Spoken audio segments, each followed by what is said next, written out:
வெயில்ல இருந்து எப்படிடா தப்பிக்கிறது அப்படின்னு யோசிச்சப்போ வீட்டுல நுங்கு இருந்துச்சு. சரி இதை வச்சு மில்க் ஷேக் பண்ணலாமே அப்படின்னு தோணுச்சு. பசங்களை வெட்ட சொன்னா கத்தி மேல குறை சொல்லிட்டு இருந்தானுங்க. ஆட தெரியாத சிலுக்கு கால சுளுக்குன்னு சொன்ன மாதிரி இருந்துச்சு. சரி ஓகே அப்படின்ட்டு கடையிலே போய் வெட்டிட்டு வந்துட்டோம். நுங்குக்கு மேல இந்த ஸ்கின்னை ரிமூவ் பண்ணிட்டு மில்க் ஷேக் போட ஸ்டார்ட் பண்ணியாச்சு. சக்கரை கொஞ்சமா ஆட் பண்ணோம். அதுக்கு பின்னாடி பால், அப்புறம் என்ன கரகரகரன்னு வச்சு அரைச்சியாச்சு. அப்புறம் என்ன ஊற வச்சு இந்த சம்ஜா எடுத்து கிளாஸ்ல போட்டாச்சு.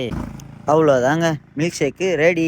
நுங்குல மில்க் ஷேக்கு எல்லாருமே ஃபர்ஸ்ட் டைம், அதனால எல்லாருமே பயங்கரமான வைப்ல இருந்தாங்க.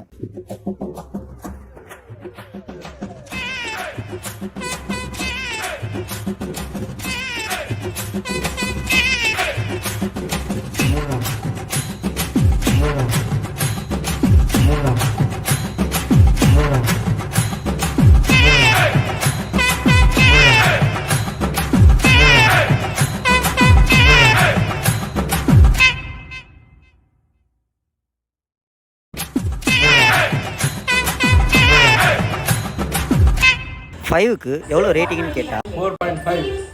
நீங்களும் ஃப்ரீயாக இருந்தால் ட்ரை பண்ணி பாருங்கள்.